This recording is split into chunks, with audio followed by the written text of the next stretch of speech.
So tonight we're just going to be painting a simple seascape. This page is 26 centimetres roughly by 76 centimetres.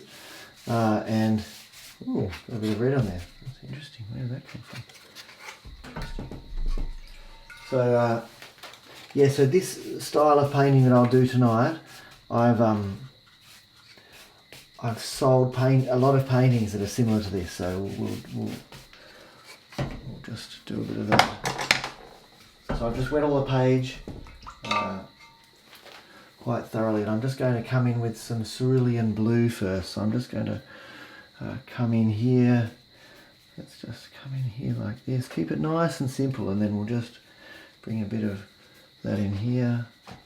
Move that out of the way. Bit of a unmixed bit there, that's all right. And then what I might just do is just a different brush, because that way then I don't have to wash that all out. And then we'll just bring in that mix of cobalt blue and light red that I really like. I'll just bring that in. A fairly strong mix of that.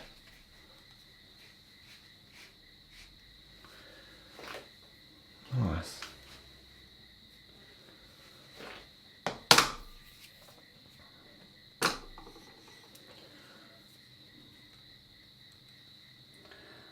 And I might just start bringing in a bit of this.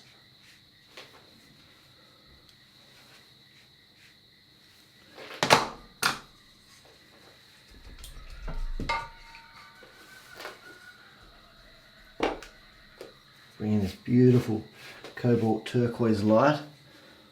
I can bring in a bit more darks here.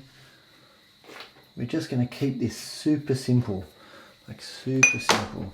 And I should probably have tilted this a little bit this way. And I also probably should have, but I quite like the randomness, but I probably should have waited a bit longer, because I really wet that page quite a bit. So I could have waited a bit longer before putting in any of this seascape, so I didn't just like balloon up that way. But sometimes I quite like that. I'll just grab another hake brush.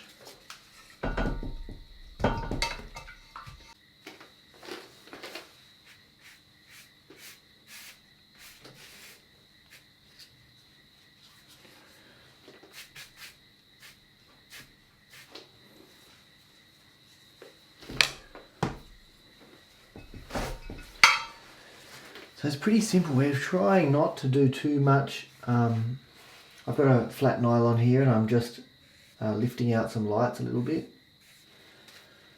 And of course it'll sort of ooze back into that light. It's not like it'll stay completely light, but I'm just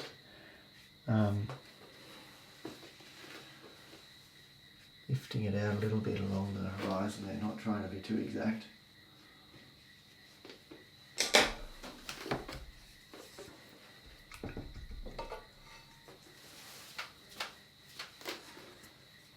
Just to add a bit of interest sake, I might just start coming in from some angles here, across here, just to break that up, and then load up with a little bit more strength of tone again.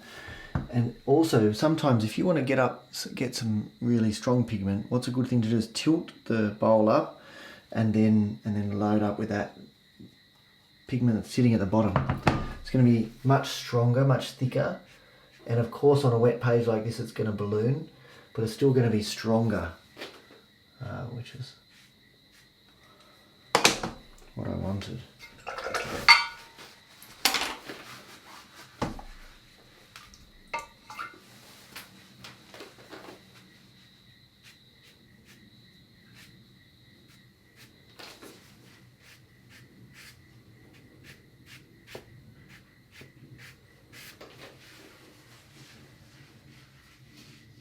So we are going to create some sharp lines at some stage, but at the moment all we're doing is just creating some interesting patterns and some nice areas of light. Although I could potentially make this a little bit more interesting at the moment. This is nice.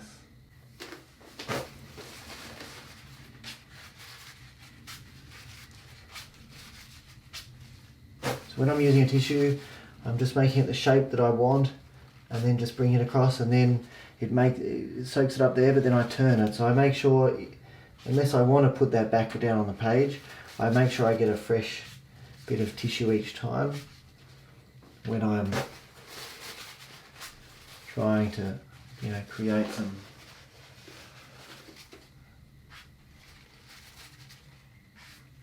some light bits.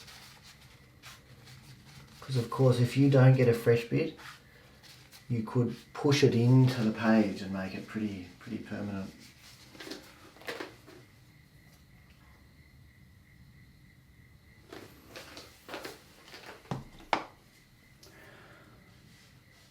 So I might just bring in a bit more here, just because it's a bit boring. So I'm just going to spray a bit here, get a bit more water on the page a bit, so that we can get a little bit more interest here. I might just darken that up a bit there.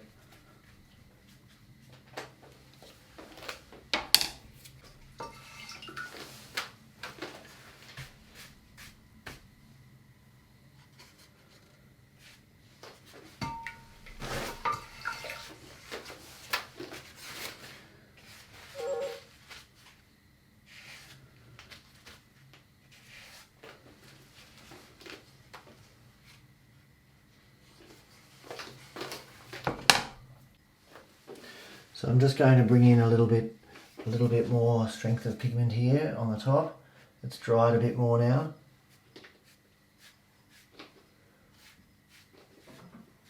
Nice.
I'm just using a flat nylon here to just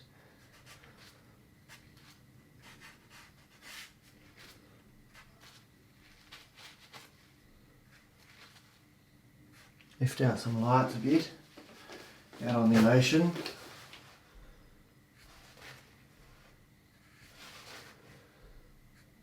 And I could scrape them out, but that would be fairly different look. So I'm making sure I've got the flat nylon, I'm taking a lot of the moisture out of it. And then I'm putting it on a tissue and taking the pigment out.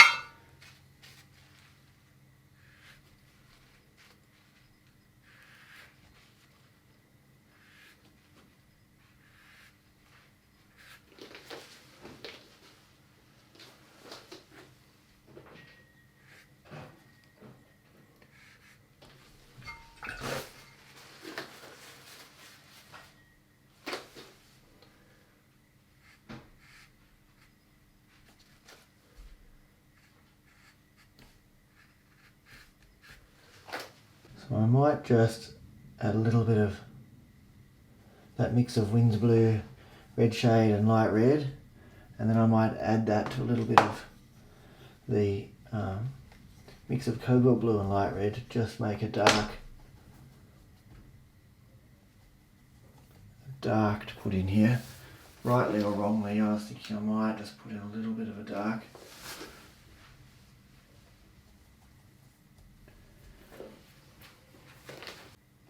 Because at the moment, if I squint my eyes, I've obviously got whites. I've got some nice dark, some nice lights there at the moment. But what I don't have is some dark. I've got some dark, fairly darks there, but really not completely dark. So if I want to give the eye something to rest on or naturally focus on, then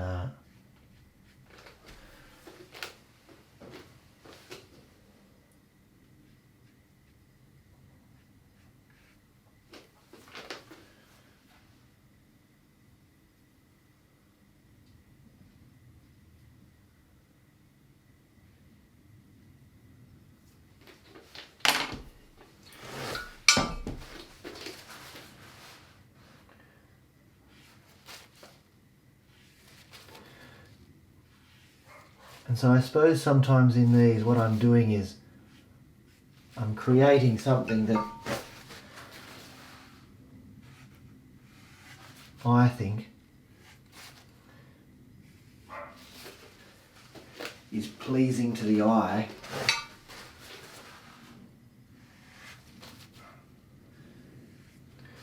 and works. And sometimes that will involve some detail. Like, see, this is all wet in wet at the moment, so there's a bit of some hard edges here where I dried it with a tissue and the pigments come up against it here, and there's some harder edges where this dried and then I put this in after it was dry, so again some harder edges. But this is all wet in wet. This is all just, you know, just following lots and lots of little lines up there. They could almost be trees. And so but for me anyway, a painting works well most of the time when it has some hard edges and some soft edges and some lights and darks. So I think what I'll do is I'll dry this now, but you know, when you make a decision to dry it, you really want to feel as though you've finished that process, because if you come in again on top of a dried piece of paper, it'll be completely different. It's still damp at the moment. You can see it's a little bit buckled, you know, and so now is a good time for me to do some things wet in wet if I want to keep doing that. And you can keep working on that for a fair while if you wanted to, but yeah, so I think I'm happy with that, so I'll just dry that, okay? Alright, I'm going to come in and create some sharper lines on this. Let's just put a bit of a line in here for a second. Just a little bit of a line, not much of a line, so we can start to gauge a bit of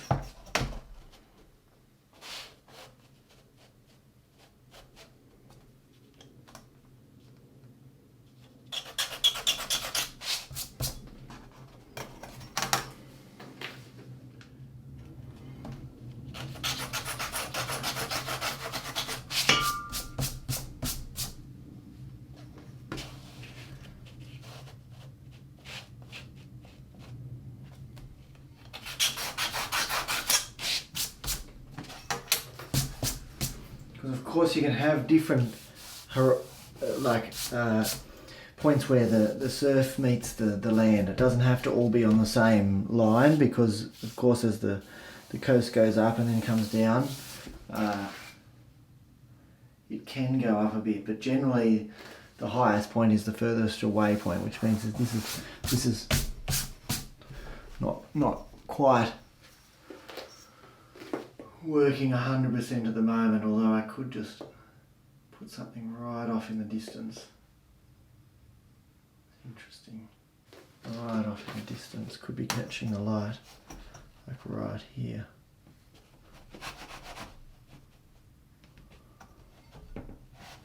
Still. Yeah, but it could be.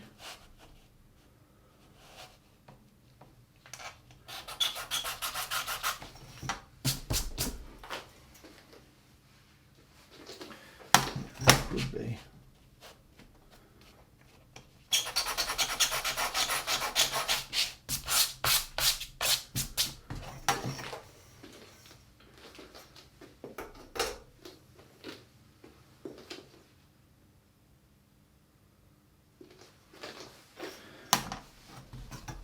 So I think that could work now. I think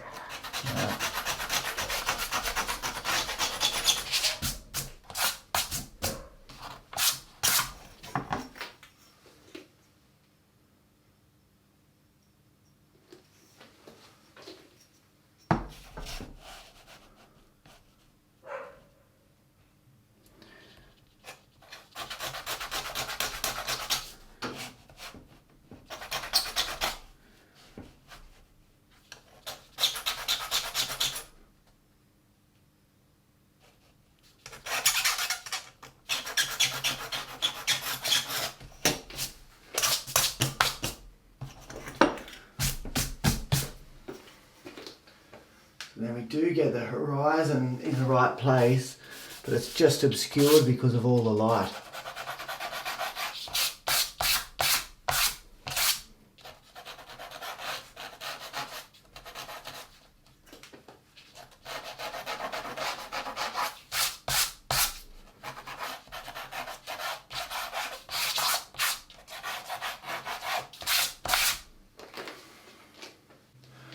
So I think I quite like that. I think that's, and of course I could put in some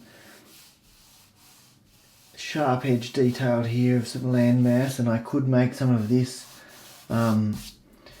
again, more detailed rather than a soft edge, but I quite like that. I think it just leaves a little bit more to the imagination of what's what, and you know, this probably would have been better off to here, so you know it's a bit smack bang in the middle, but at least the subject point, which is sort of here, you know, eyes are coming in here, eyes are coming in here. The subject point isn't, you know, like smack bang right in the middle, even though this white leads your eyes here. Actually the subject matter is more around just here. This is where there's sharp edges, where it's white, and also of course there's a lot of contrast here as well. So I'm just going to put a couple of birds in here, up the top here.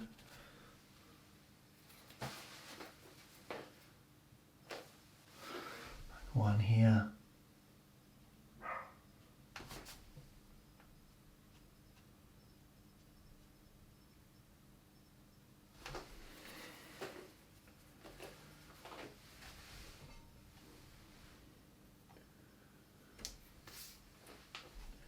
One down here. Just to turn this page a bit.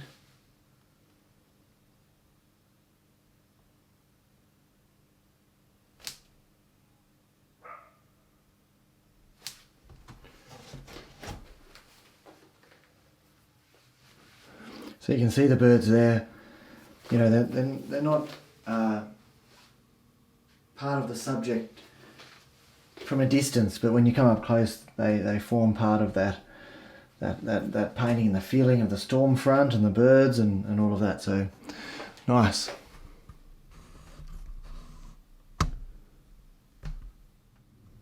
So thanks for joining me tonight in this reasonably simple watercolor seascape. If you like this video, then please press like, and if you would like to know when I publish future videos, then please press subscribe. And of course all the equipment and colours, paper are in the description below, so check that out. And I just wanted to let you know that I'm going to be starting a Patreon channel in a number of weeks' time. So I just thought I'd let you know that. So that'll be happening soon. So I suppose, you know, I'll always be putting things on YouTube and adding value to people for free forever on YouTube. But I also would like to carve out, you know, a part of a living doing this painting thing. I have a full-time job and I paint in my evenings. That's why I always say good night, because it is the night. So so I would really like to increase this, and so Patreon might actually give me the opportunity of doing that. So if you'd like to get more tutorials over there, behind the scene things, digital downloads, all that sort of stuff of the paintings, then head over there and check that out. So thanks very much for joining me tonight, and I'll see you in the next episode. Good night.